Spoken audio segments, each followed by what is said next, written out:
Warning. This episode contains foul language and disturbing content, discussions of rape and murder, as well as the abuse of indigenous people and police brutality. Listener discretion is advised.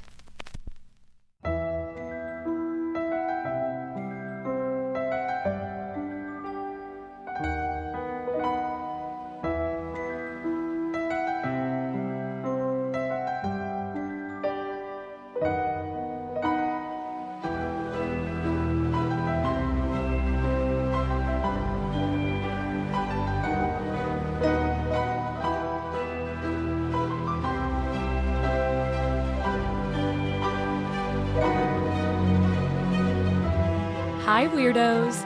You are listening to Keep It Weird, the podcast for all things strange, unusual, bizarre, sinister, bloody, sneaky, stretchy, shadowy, and everything in between.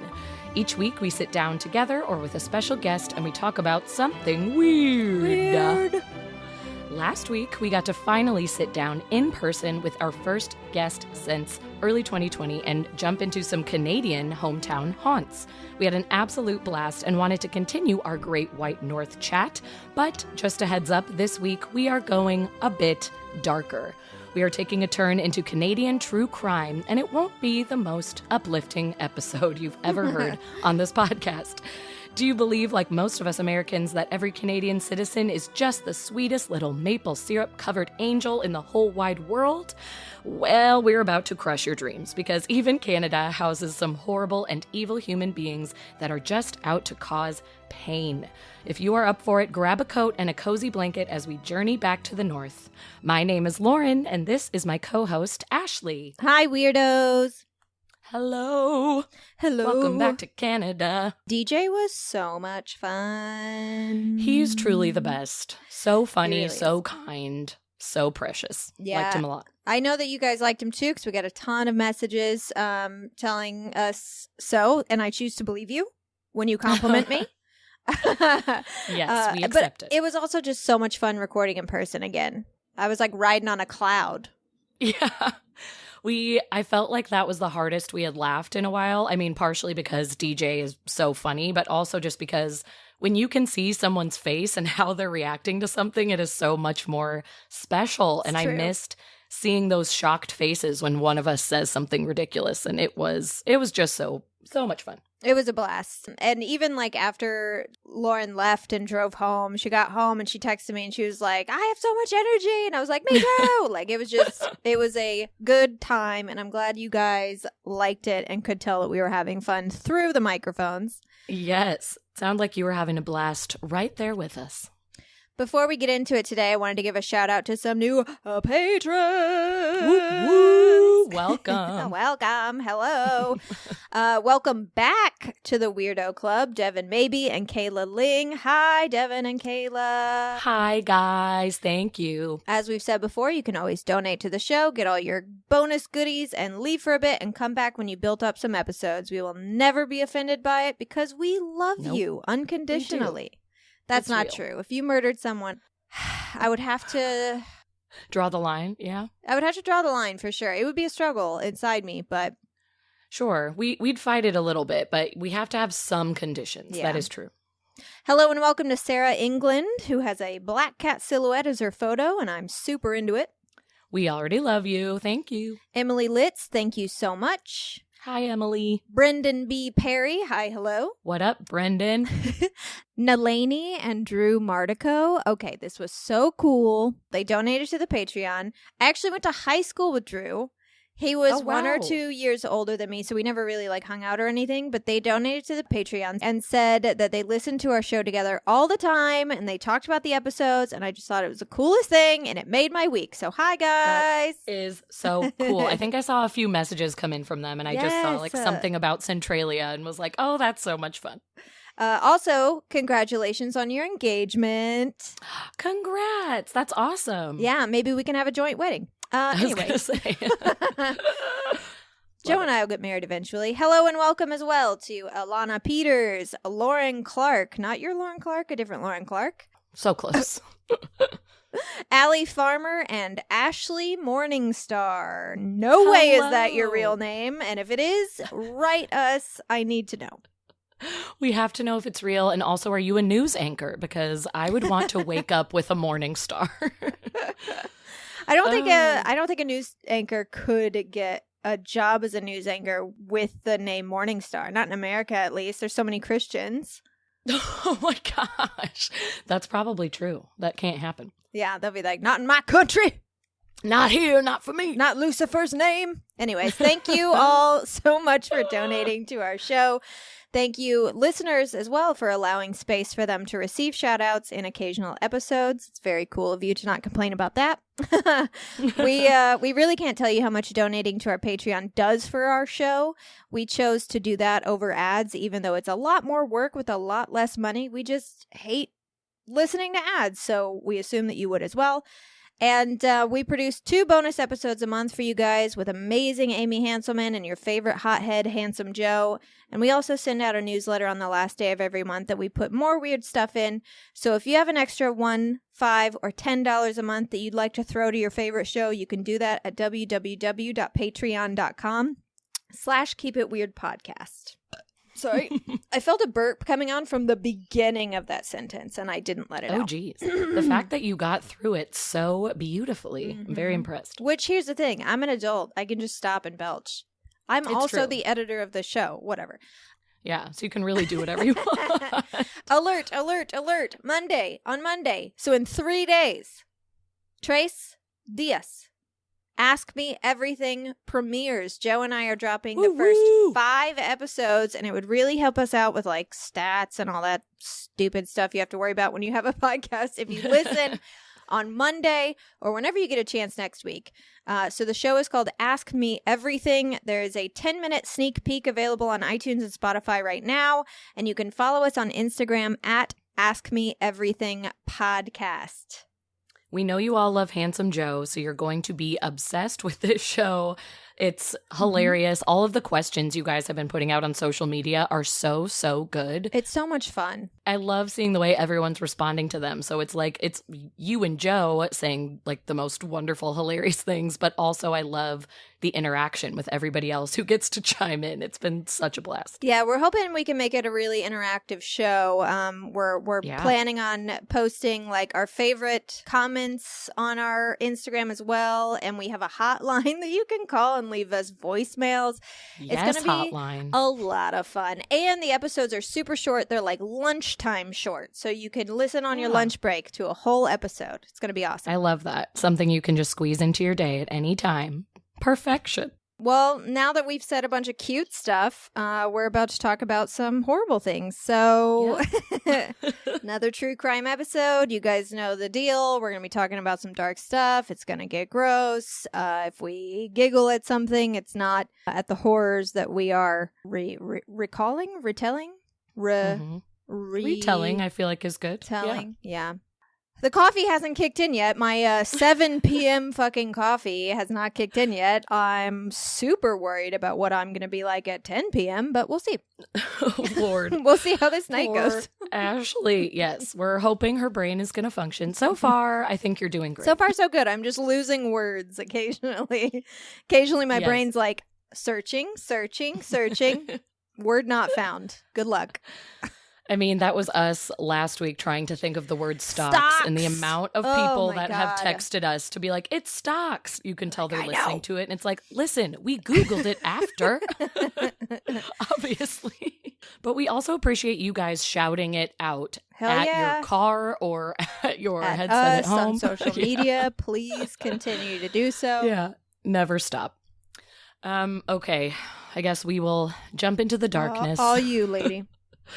All right, I'm going to kick things off tonight with a Canadian serial killer who was known as the Vampire Rapist. Great! Which just is a lovely, happy, jolly title. These are a few of my favorite things. The Vampire Rapist. I was actually surprised I hadn't heard of this guy just because his signature is very interesting. But I actually, during my research, realized, like, I don't know anything about Canadian true crime. I was blown away by a lot of it. So let's get into it. There was a man named Wayne Clifford Boden. He was born in 1948 in Dundas, Ontario, Canada.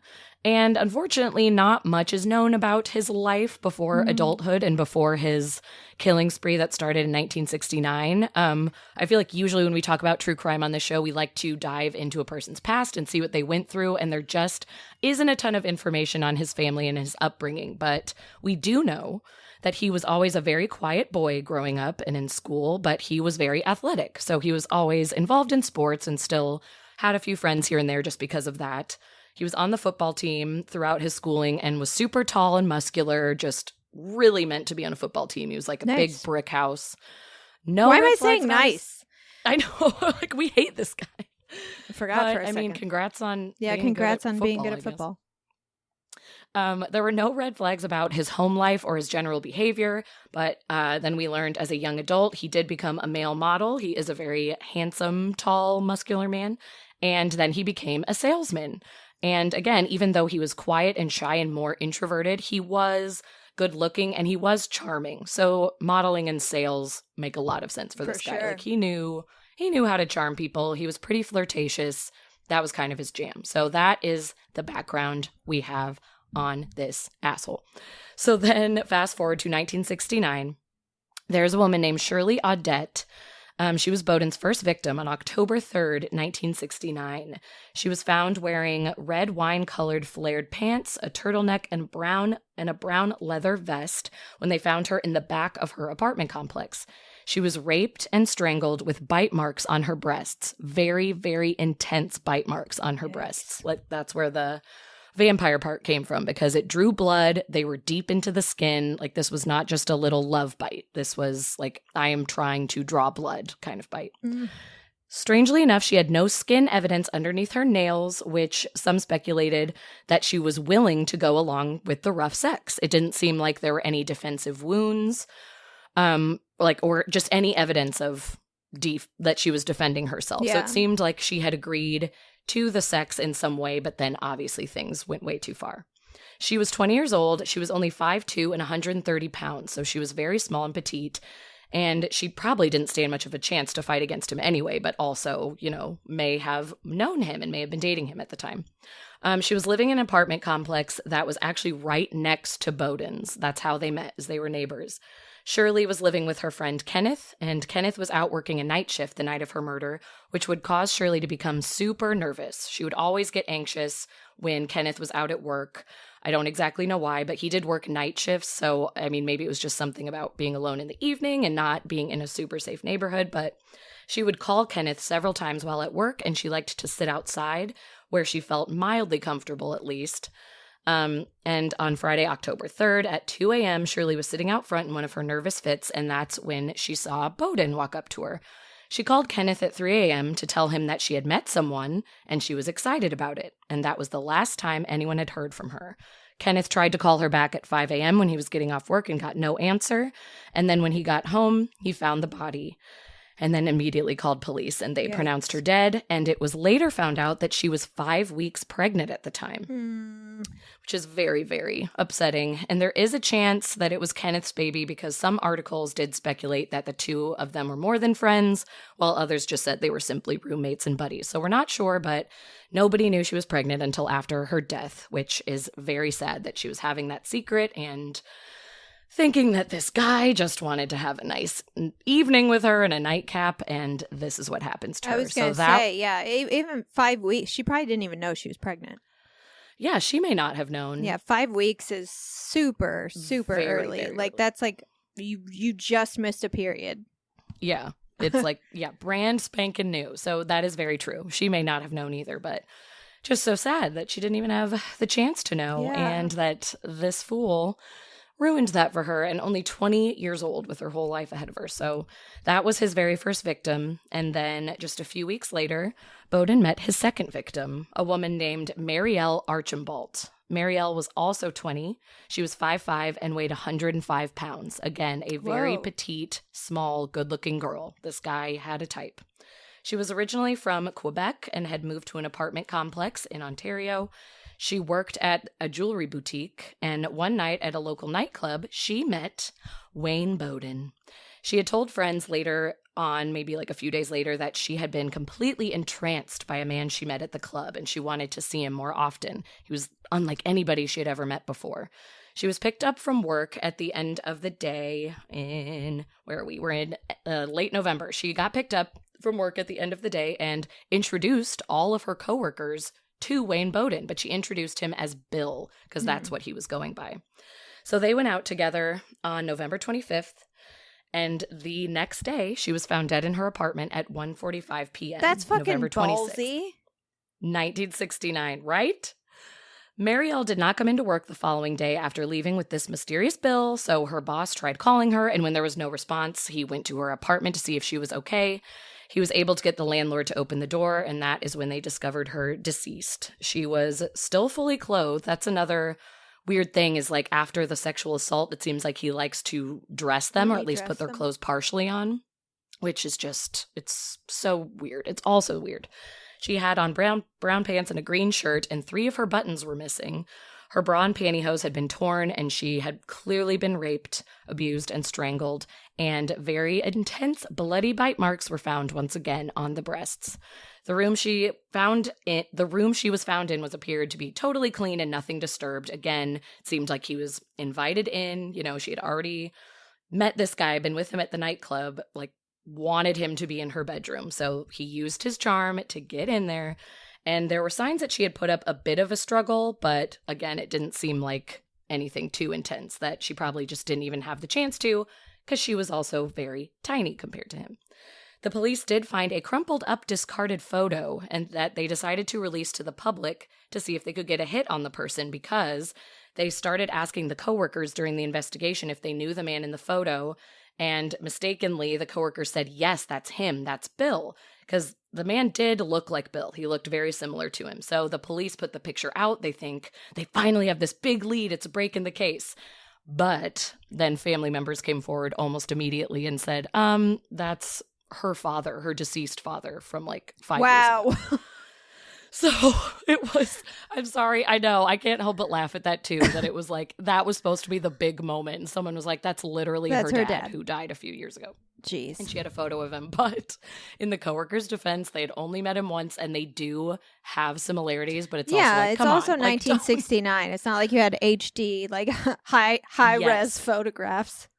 100%. You try to give them a little bit of a pass, but it wasn't great. That was a little embarrassing. But again, they're kind of back to the drawing board. They don't really have anything on this guy. And this murder happened just 5 weeks after Shirley, the first victim. Did they connect them yet? Or no?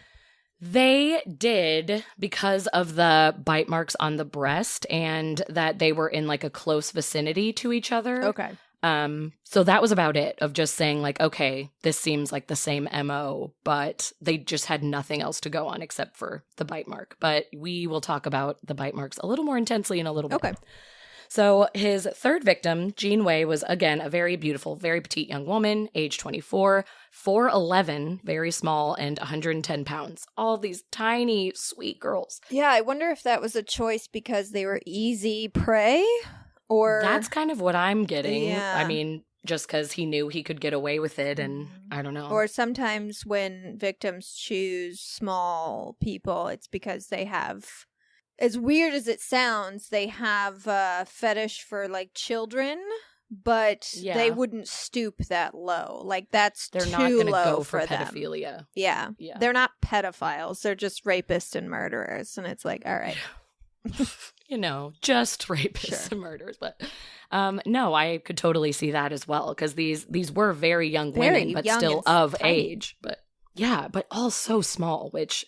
Yeah, I mean, and it could be a little of both. Like maybe he does have a thing for, he wants it to be like a childlike adult, and in the same vein, oh, well, now I can overpower them as well. Ugh, but either way, he's a piece of shit. So she's 24, 4'11", super tiny. She lived on Lincoln Street in Montreal, and she was dating someone, so she was not open to dating, unlike the other girls. She had a boyfriend named Brian Caulfield. They'd been seeing each other for a little over a month, but they were totally smitten. January 16th, 1970, so we've fast forwarded now to the next year, Jean and Brian had been out at the local clubs until 3:15 a.m. Brian stayed for about 4 hours and then left. And then Brian called Jean on Saturday, January 17th to make plans with her, but she didn't answer. And he just decided to show up at her house because they had talked about the plans the night before. And he's like, okay, it's weird that she's not calling me back, but I'm just going to go because we had said 8 p.m. So Brian shows up at her house thinking like maybe she's just hungover and tired. He gets to the apartment around 8:15 and knocks on the door. There's still no answer. And again, maybe it's just because it was the 70s, but for whatever reason, he wasn't overly concerned. I don't know if it's because he thought she was still just exhausted from the night before when they were out late and he was giving her a pass. But after knocking for a few minutes, he decides, I'm just going to go grab a drink at this bar down the street, and then I'll come back and check on her. It'll be fine. So he goes to this bar, has a couple of drinks, and then he gets back to Jean's around 9:30 p.m., and Brian this time is just able to open her door and go right in. So I guess either like the door wasn't unlocked the first time or maybe he didn't think to try it, but he finally opens the door and is like, what is going on? He sees what he thinks is her sleeping in her bed, except he wasn't able to wake her after shaking her for several minutes. Her body wasn't cold yet, so he was confused if she was just passed out or what. But then when he checked the situation a bit more, he realized that she had a wool belt wrapped around her neck, and she was wearing nothing but a green bedspread with her feet being the only thing exposed, and there was blood everywhere. Yikes. So upon investigation, the cops revealed that even though she did have some bloody marks on her, there were no bite marks on her this time. And the police also found fibers in her hand that showed there was a definite struggle and many defensive type wounds. So she looked as though she was attacked. So this time it wasn't necessarily tied to Boden because this looked totally different and there were no bite marks. We found out later that it was him, but police believe that maybe the lack of bite marks had to do with Brian coming to knock on the door while the attack was going down, and this could have scared Boden to go out a back door or flee the scene early or hide until Brian left, something along those lines. It just seemed like because it got so sloppy that maybe Brian coming over earlier in the day had kind of scared him off, so he didn't know what to do. So that's kind of the theme around that, and then he was scared enough to leave for Calgary this time. He was leaving Montreal, moving on to Calgary for his fourth and final victim, Elizabeth, who had last been seen by coworkers stopped at a red light sitting in a blue Mercedes on the night of Monday, May 17th. So we have fast forwarded 4 months in 1971. She had told coworkers, 1971, sorry. We fast forwarded a year. He was laying low for a while. So I think he had gotten super jumpy and had to start a new life in Calgary.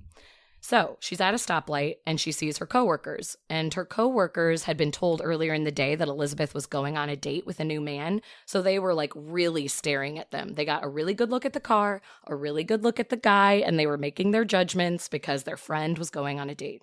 So they were great witnesses in this moment. Unfortunately, Tuesday, May 18th, 1971, Elizabeth did not show up for her job as a high school teacher. Elizabeth's apartment manager was called and asked to check on her, and she was discovered on her bedroom floor face down dead. Just like the victims before, she was raped, strangled, and did have the very intense bite marks on the breast. Her apartment showed that she had struggled with whoever had attacked her, and when they were lifting the body off of the bed, they saw that a broken cufflink was underneath her. So they have a little something, a little bit of evidence left behind. The two colleagues who had told police that they saw her the night before, again, had the full description. They had every detail of the blue Mercedes down to, a bobblehead in the window, to also a decal that was on the back. One of Elizabeth's friends was able to describe the man pretty well, saying he was a flashy dresser, short, well-kept dark hair, and that his name was Bill. So they had a little more to go on this time around. And on May 19th, 1971, just the next day, Wayne wasn't very smart. He stayed in the area, and police found the blue Mercedes parked just a few blocks away from the crime scene. So not the smartest on his part. He was about to open the door and get into the car when police came after him and arrested him. And Boden said that, hey, I moved to Calgary from Montreal a year ago. I started a new life here. I started dating this woman, Elizabeth. That was indeed my cufflink that you found, but it was just because we were sleeping together and I left her alive. I left her totally fine. Yeah. Must have been someone when else. I left. Yeah, he was totally playing it off.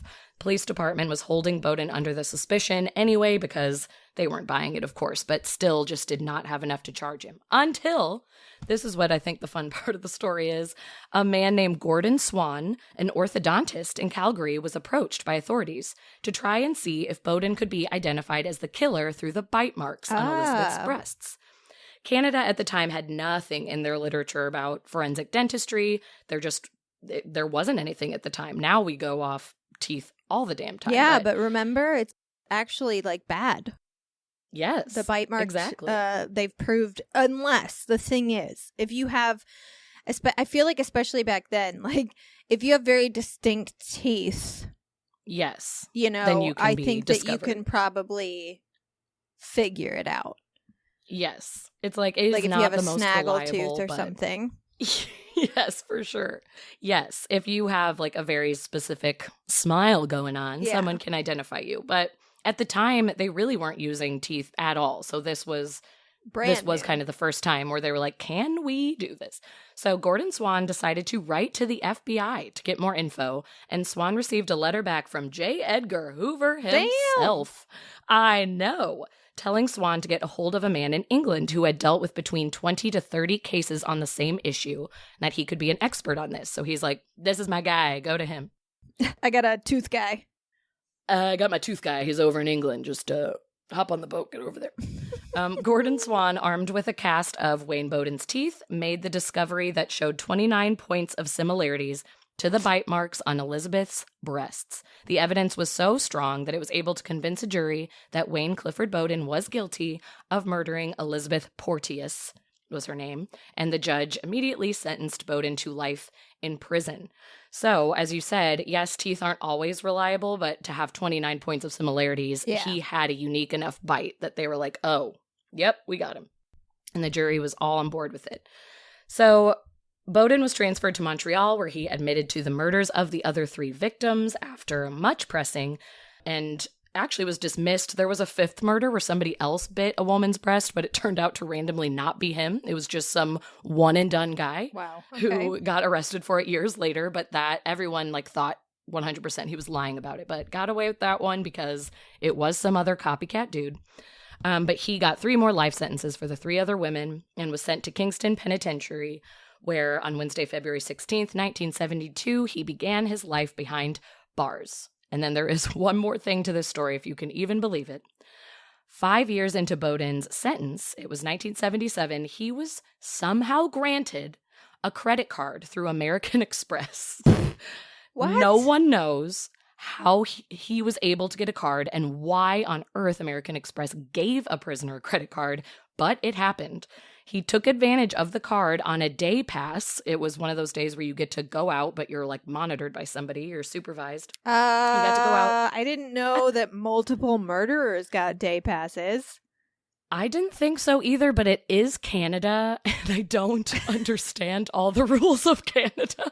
And I know that they're really nice to people there. So he got to go on a day pass where he got to go to a restaurant and eat there supervised. But he had the credit card with him, and he managed to escape through a bathroom window and was gone for a full 36 hours oh my God. before he was apprehended at a hotel in Montreal. 3 guards were punished, and American Express was investigated deeply internally because how did they manage to give a credit card to a life sentence serving prisoner? So a lot of people got in trouble and were fired at American Express, and also the people who were supposed to be keeping a close eye on Boden in prison were also punished and most likely fired. But then he got put back in prison. No more credit cards, no more escapes. And he stayed there until 2006, where he actually was diagnosed with skin cancer and passed away. So the Vampire Rapist is now dead. And because of him, Canada now has a better knowledge of forensic dentistry due to his case, which I thought was interesting. Yeah. So, well, first of all, credit cards are so easy to get. I remember last year. But still, for sure. No. It's crazy that he was able to get one. But last year, Joe was trying to get a new credit card that wasn't attached to his bank account, a separate, I think it was Discover. Shout out to Discover. But he he applied for it, and they were like, we need this, we need that. And he's like, okay. And he sent it in, and they're like, we need this, we need that. And he was like, I don't fucking have a copy of that, so just never mind. And then they were like, just kidding, we'll just give you a card. Like, they are so ready to give you a fucking credit card. It's insane. They are. It is very easy. It's like dangerously easy. It's like they know that they're just going to take all of your money and then eventually like put you into debt and take even more of your money. But yeah, I got one when I was way too young, when I moved out to California, and I was just an idiot 20-year-old who was like, oh, I'm finally away from my parents, I'm going to apply for one. No one should have given me one. I had no credit to my name, but they were like, here you go, honey, enjoy. And yeah, I was definitely in debt for a hot minute. I didn't know what I was doing. No, because they're always like, my statement is like $2,000, and it's like, your minimum payment is $30. And I'm like, how the fuck is that? How's that work? How does this work? Yeah. This is a trap. It's very special. Well, apparently, if you're a prisoner, you can also get one. So shout out enjoy, to our, everybody. Listeners in jail. Do you know, did he ever talk to anyone and explain like why he did the biting? He just said it was like a kink, something he was into. Yeah, which again, it's like I people do bite, and I know people have rough sex, and like we talked about it on our sex episode. That is all fine, but he was biting these women so hard that it was like breaking the skin. It was breaking the skin. It was drawing blood. It was like almost as if a like tiny knife had gone into their breast. Yeah. So he took it a bit too far, and it's crazy. But yeah, it was just kind of a kink of his. And I want to know more about his past. As I said before, I just like, there is nothing to dig up about this guy except that he was athletic and charming. So I don't know where the kink comes from or what it's about. But even though that he admitted to his crimes, it doesn't seem like he had a whole lot of remorse. I think he just was a bit of an evil man. Yeah, they're lucky they caught him when they did, because he... Mm-hmm. As you were describing it all to me, I was like, Bundy. Yes. Because I almost said that at the beginning, but I didn't want to give too much away, but it's very similar. Because he would rape and he would bite and all that shit, so. Yep, and he charmed his way into women's lives all the damn time. It's like it's the Canadian Bundy been a lot in a way. Worse, yeah. But. Oh my gosh, yeah. I mean, horrible that it happened to these 4 women, but I am thankful it was only 4. It could have been a lot more, especially because he had escaped to Calgary already and had been, creating this new life for over a year. But thank goodness he got a little sloppy with leaving that cufflink and letting strangers stare at him for long amounts of time. Yeah, let's see, hold on. I got my Google. So... There is a book. It's on Amazon. This is not an ad for Amazon. But you can get it on Kindle for $2.99. Maybe I'll do that. But it's Bloodthirst, True Story of Wayne Boden, Vampire Racist? Oh, we're struggling. Rapist, serial killer. He's probably a racist too. I don't know. I'm sure he is. Known as Strangler Bill. I was just wondering if sometimes when they actually write a book on a person, you can find more information that you can't find elsewhere, but this looks like a pretty, I don't know. It has good ratings. I'm looking at it now too. Ratings. I would be curious to read about it, because I'm sure you're right. There could be a lot more on his past. I'm very curious about things that happened to him, even not necessarily as a child. I mean, maybe his childhood was normal, but it feels like there had to have been some kind of a switch in his adulthood. So well, this review says, blah, blah, blah, blah, blah. Wayne Boden grew up in a home where he was not shown any love or affection. As an adult, well-built, clean-cut, blah, blah, blah, blah, blah. He developed a taste for blood. Yeah, it might be an interesting read. We might have to put that on our reading list. Oh, we were going to do that this year, and we never did. I know. We had somebody write in and say, will you guys make a reading list? We were like, of course. And then we failed miserably. No problem. Listen, I'm so sorry, guys, when that happens. It is not because we aren't paying attention. It is just because we have so much other things that we are doing. There are lots of things going on. And also, there were medical issues this year. It was the whole thing. A lot of medical issues, a lot of doctors, a lot of hospitals. Oh my gosh, but I am excited to read Bloodthirst now, because I feel like he was a vampire. He was definitely a vampire. He was a vampire. Remember that? I do. Anyways. I was just in the middle of holding in a sneeze. So I heard busy. you and I meant to comment. I didn't mean to just sit here and be silent. I had just coughed and then a sneeze was coming on. I was like, he is a vampire. Oh, I want to comment on Ashley, but I have to sneeze. We're a mess. All right. Well, today I'm going to be talking about something really horrific. So no change, basically. Basically, we're just continuing on. Here we go. And just an additional warning for this story, I'm not going to have a lot of nice things to say about police officers. So that's okay. I don't think that's a surprise to anyone. No, probably not. But if you are someone who takes offense to that, or, you know, you have a Blue Lives Matter hat or whatever, like, you might just want to sit this one out for both of our sakes. Because I don't need another 1-star review calling me a liberal for speaking out against police when they murder people. Gosh. Right. I don't need it in my life. We don't. No negativity. Today I'm going to be talking about the Saskatoon freezing deaths, which is a part of a bigger phenomenon known as Canada's Starlight Tours, which is not a ride. The best text I received from Ashley was when we were going over our topics. She said, "It is not a theme park ride as it sounds." It does. Starlight Tours? It does. It absolutely does. But I had a feeling that it wasn't going to be a happy ride based on the true crime category. And then even I asked Joe, I was like, hey, do you know what Starlight Tours are? Because I didn't know if I was just out of the loop. And he was like, yeah. And I was like, oh, shit, really? I was like, okay. And he was like, yeah, the tours that show you like the Hollywood homes. And I was like, no. All right. That is so funny. Okay, that makes me feel better that if Joe doesn't know, we can feel That's how I feel. Okay. So, we as white people are just this year coming to terms with the fact that Canada has a pretty disgusting history when it comes to the treatment of indigenous people. And I say we as white people because the indigenous population has known about this and has been vocal about this for generations, and they are just starting to be heard by a broader public. I mean, I will not lie. I was so shocked by the stories that were coming out, and I felt really dumb for not being aware of any of it. It's very upsetting. The indigenous population of Canada numbered in the hundreds of thousands before European colonization and had dwindled down to about like 110,000 by the 1890s. And I remember the way I was always taught about colonization was like, oh no, we want to teach them and bring them into society. And if they're dangerous or like they tried to murder us, we'd retaliate, but we didn't slaughter them by the millions, which is just like factually incorrect. We absolutely did kill them.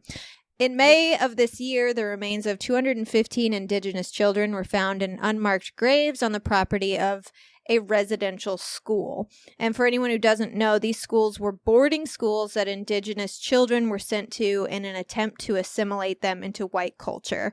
They were forced to speak English or French in Canada only and convert to Christianity, which is a super Christian thing to do.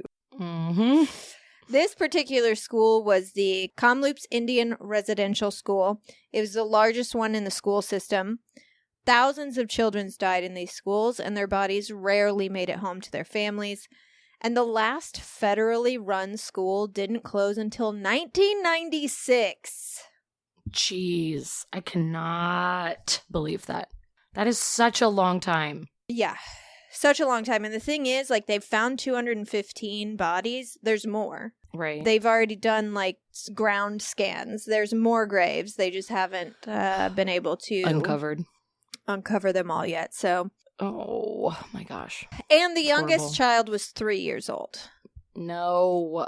So just to add insult to injury there. And that's unfortunately not the only dark spot on Canada's history of treating Indigenous people like garbage. In the early 2000s, a disgusting act known as starlight tours were brought to light.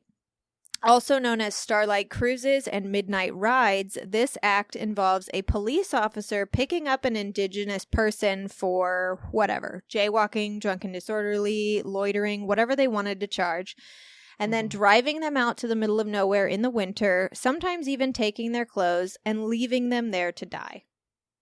Oof. My God. So, like I said before, this is something the Indigenous people have always known. don't trust the police has been a pretty constant mantra in Canada and the U.S. And with both of our histories, not super shocked. I wouldn't trust them. I don't trust them myself. And I am a young white woman, so I can't imagine how any person of color would feel around a police officer. But the first recorded case of a starlight tour occurred on May 22nd, 1976. During the night, 3 First Nations people, 2 men, and a woman who was 8 months pregnant were taken from a party by an officer named Constable Ken King.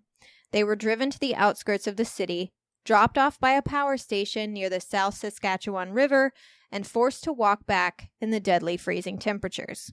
Like I said, this was a known practice by Indigenous people at the time. They even knew where they were, as this was a known drop-off spot, because the houses out there are far enough away that anyone left there by police wouldn't be heard if they screamed for help. Yeah. How dark is that?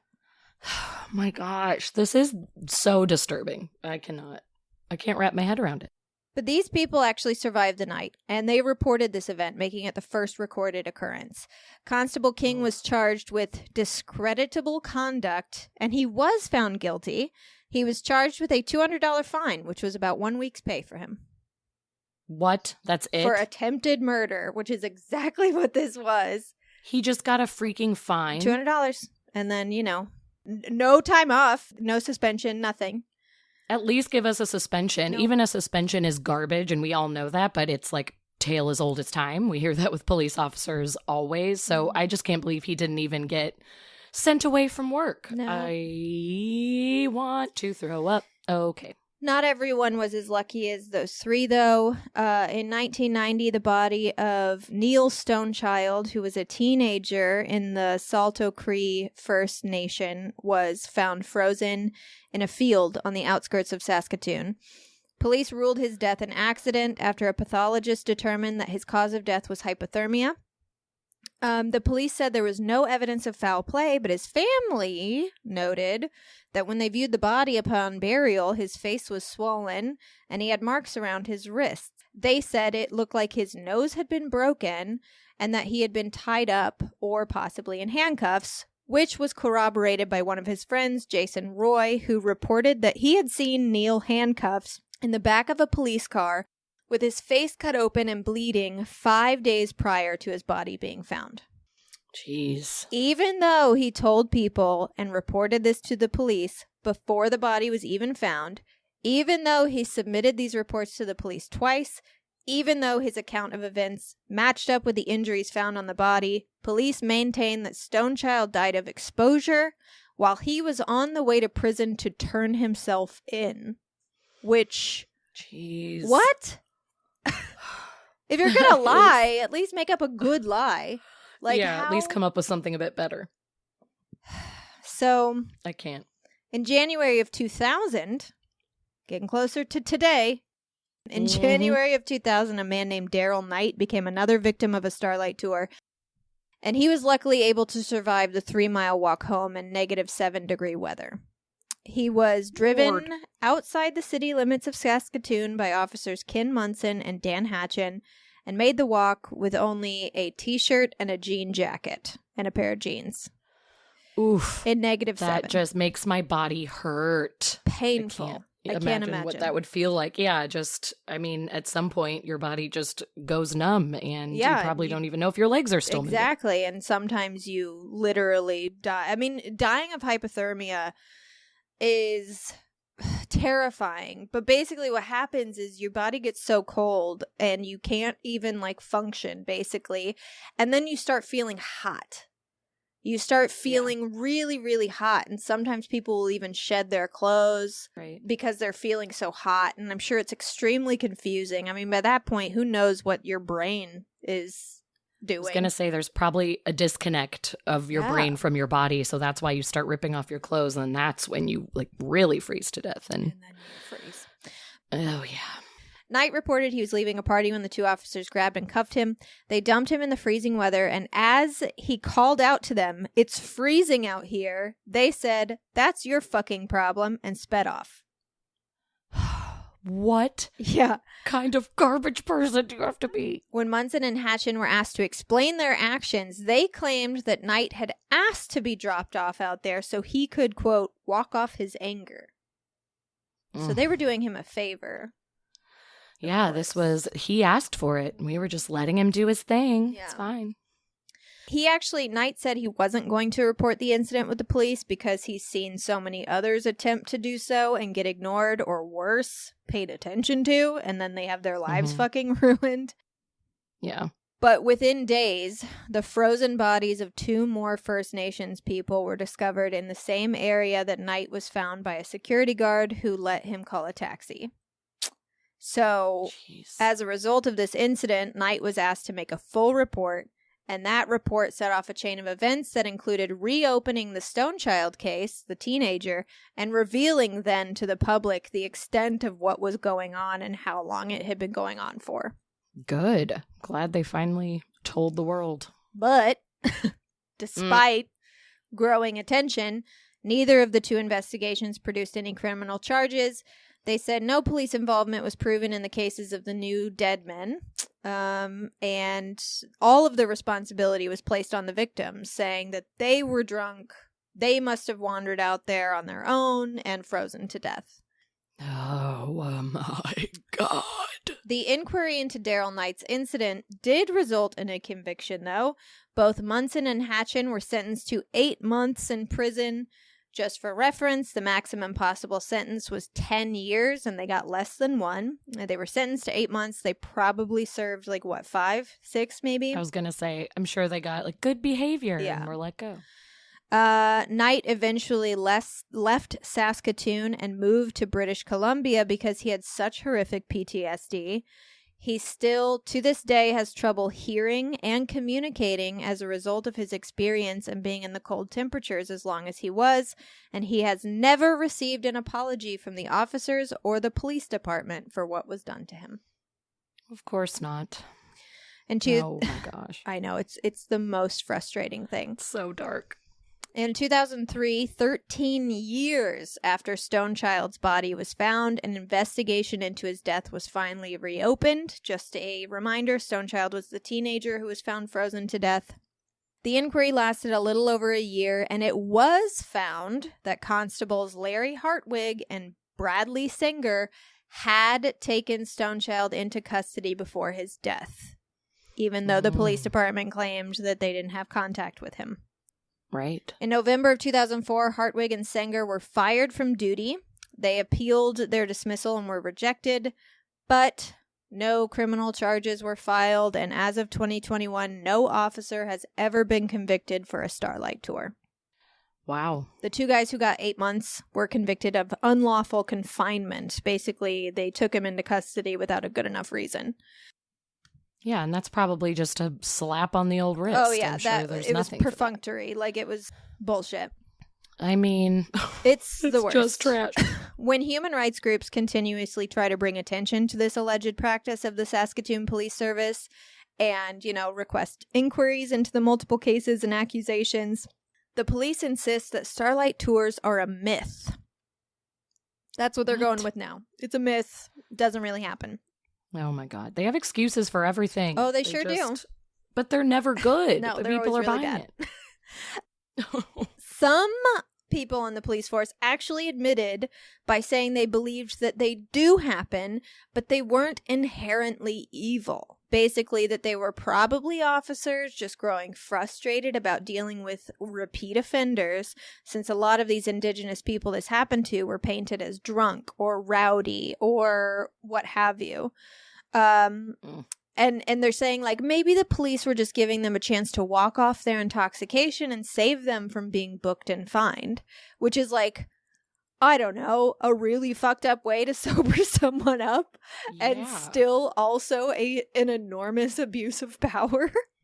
Exactly. Super inhumane, not okay. Yeah, it's oh, okay, then you're forgiven. No, that's still wrong. Okay, we're over it. Thank you.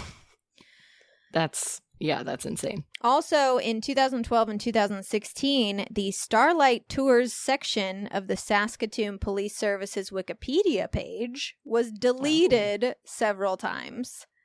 And oh boy. This was investigated. An internal investigation revealed that 2 of these deletions originated from a computer within the police station.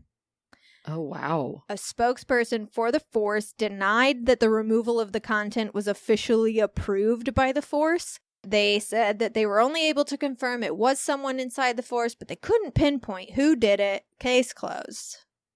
Oh, I want to goodness. pull out all my hair, including my eyebrows and my eyelashes. Pull out and all my nose hair. hairs. When it comes to today, starlight tours are still reported.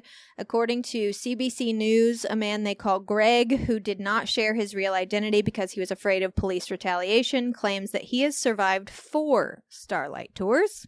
Whoa. And when police were questioned, all they had to say about it was that Greg had a criminal record, as if that's an excuse for leaving a human being alone 30 miles outside of town in the cold. Yeah, the fact that, I mean, that it happens everywhere, that police think that is the reason. Like, well, they committed a crime. Like, okay, but they are still a human being, and what you did is not correct. Yeah.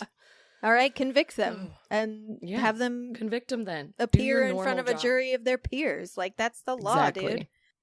Give them their rights. Another woman, Alexis Young, who is a transgender First Nations filmmaker, said that she survived a starlight tour once in which the officers even took her shoes and coat before leaving her outside of Saskatoon. Ugh, so it wasn't enough to drop her take off. away what she had. Yeah. Yeah. Today, I just covered cases in Saskatchewan, Canada, basically what are known as the freezing deaths cases. But also, I mean, this has happened. This is a widespread thing in Canada, problem that they're having. In Montreal, an indigenous man named Julian Menezes reached a $25,000 settlement with the city after Officer Stephanie Trudeau took him on a version of a starlight tour in which, instead of leaving him in the cold to die, she drove around erratically in order to scare and intimidate him. Basically, he was handcuffed in the back seat without a seatbelt on, and she would accelerate and brake quickly so that he would slam into the plexiglass divider over and over again. My God. And that occurred in 2012. So she was not fired. In fact, she ended up quitting on her own in 2015, and a year after she quit, she was barred from ever being an officer again for a different assault that occurred in 2012 of 2 Indigenous men. Great. Well, I mean, I'm glad she's barred forever. She still should have gotten in much more trouble, Literally but at least she can't be an officer. At least she can't she fucking retired. Like, she's whatever. Yeah, she's doing fine. She's fine. In addition to physical and mental abuse and death at the hands of police, Indigenous people in Canada who are the victims of crimes are also ignored by the police to a frightening degree. According to the Human Rights Watch, Canadian law enforcement has failed to address problems leading to the disappearances and deaths of Indigenous girls and women in Canada along Highway 16, which is now known as the Highway of Tears. 40 different cases have been linked to the Highway of Tears from 1969 to 2006, but in reality the number is likely in the hundreds, and most of them remain unsolved. And before anyone says, but Ashley, the police force set up a special unit to investigate these cases. Only 18 of the cases have been investigated. And in 2015, this is another crazy thing. In 2015, an assistant to the transportation minister was asked to look into and retrieve information on the Highway of Tears, only for another colleague to arrive and delete all of the relevant files. Okay. Deleted them. Just took them away. Took away everything. Of course, this, colleague denied doing such a thing, but also resigned shortly after the incident, and then, of course, was convicted a year later for lying about it. He admitted to giving a false testimony under oath and said that he deleted the files to keep them from ever going public.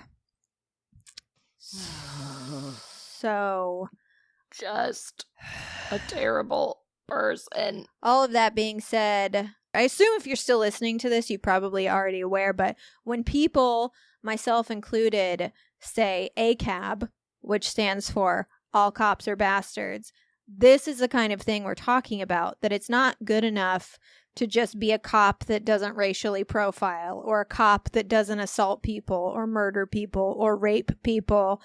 We need police officers to hold other police officers accountable for the shit that they do. Exactly. This whole, like, covering up for them and standing behind them no matter what their actions are is terrifying. And for those of you who say, like, no, back to blue, blah, blah, blah, just because they aren't targeting you doesn't mean you are safe. Right. So many people say, like, oh, well, they broke the law, or they have a record, or they were drunk. And that doesn't mean that they deserve to be killed, raped, or abused in some way. Just like you don't deserve to be killed, raped, or abused for the many times you've probably gotten out of hand in public or private setting when you were drunk. Right. Just because these people, anyone who's getting arrested, I don't care who they are, and abused by the police, whether it's women getting raped by them in their squad cars, or black men getting shot in the back, or indigenous people being taken out in the middle of nowhere and left in the freezing cold, like, I don't care I don't care if they killed a person. They don't deserve that. They deserve to be arrested and charged and tried. Mm-hmm. Yep. Anything else? Everyone is still a human wrong. that deserves their rights. Yeah. I think that's what annoyed me the most about, last year when, like, it all started with the marches and the bigger protests and the country starting to talk about it. All of the counter arguments were, why are we all fighting for George Floyd? He was a piece of shit. He had drugs in his system. He did that. Like, I don't care what he did. He was still a human, and they should have, if they were mad about what he was doing, and even if he did have counterfeit money, which ended up being proven wrong, like, then he would have been taken to jail, and he would have been questioned, and he would have gone through the whole process. He was a human being that deserved to live, and that's not what happened to him, and it doesn't matter what he did. And I think that's what people aren't understanding. Like, criminals are people. No matter what they did, they are a human who has rights, and they are a human who still deserves to live, but just be punished. It is not crime equals death. That's not how it works. No one's upset that George Floyd got arrested. No, that is not why people were marching. Did he do something illegal? Then he should be arrested. That's not why people are upset. And, like, that's the thing, is that all these people just, like, arguing for the police side of these incidences where we, especially the ones where we have video, we can prove that they did a bad thing. Right. What they don't realize is that could be them someday. It's true. But nobody thinks about that. No one thinks about it.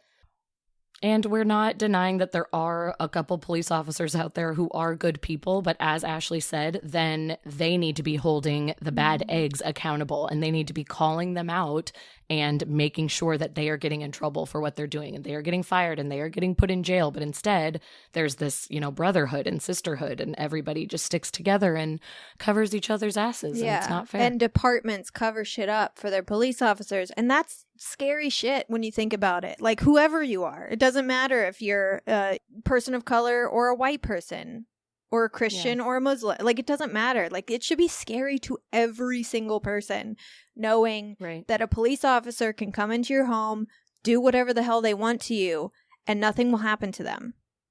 Yep. That's terrifying. Exactly. It's so, so scary. Oh, yeah. So Canada, not as nice as we thought they were up there. It was eye-opening to discover that they had issues too. Look at that. I actually, hold on, let me see what this podcast is. Because when I was looking for a case to cover on today's episode, I'm not huge on true crime. And I was trying to find something a little bit, a little bit different. Yeah. I ended up doing true crime, which is great, because I found something I actually was interested in. But it's called it's just called Canadian True Crime. It's a podcast. I was just going to say, that's the one I came across. Really? It's literally just Canadian True Crime. CanadianTrueCrime.ca/episodes. If you want to check them out. I'm sure they're on iTunes as well. I found them on this website. But they've got, right now, 93 episodes. And it's all true crime stories out of Canada. So if you guys are interested, I would absolutely check that out. Yeah, they have good ratings. Seems like they're pretty established. Yeah, that's where I found my case, and I saw your guy on there as well. I was going to say, I would not be surprised if Boden is on there, and I'm sure he's on a couple American podcasts too, but yeah, if you want to learn more about Canada and their horrific criminals, give them a listen. Give them a call. What? That's all the time we have this week for Keep It Weird. Thank you all so much for tuning in every week to listen to our voices. And make sure you're ready for next week because we have a very spooky episode. Mm-hmm. We're going to be telling listener ghost stories. We're about to record it right now. I'm so excited. So excited. Your favorite and ours. And ours. In the meantime, check out our Patreon at www.patreon.com/keepitweirdpodcast. Rate our show 5 stars on iTunes or the Apple Podcast app. Check out our YouTube channel at www.youtube.com/keepitweirdpodcast because we have a ton of free content on there. It's just waiting for you, waiting for your eyes and ears. Make sure you subscribe to Ask Me Everything and listen to that on Monday. And check out our Etsy store for some really freaking cool merch at www.etsy.com/shop/keepitweirdpodcast. Oh, Canada.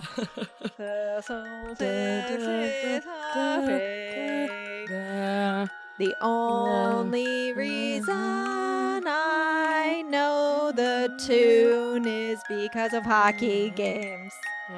Yes. That was perfect. I don't know the words, though, except for Oh, Canada. Oh, Canada, my Canada. Thank you for letting us explore your nooks and crannies.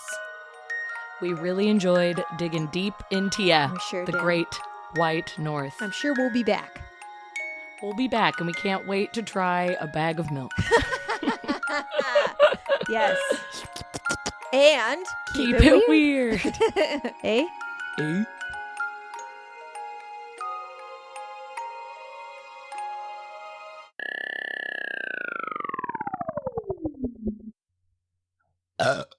All right.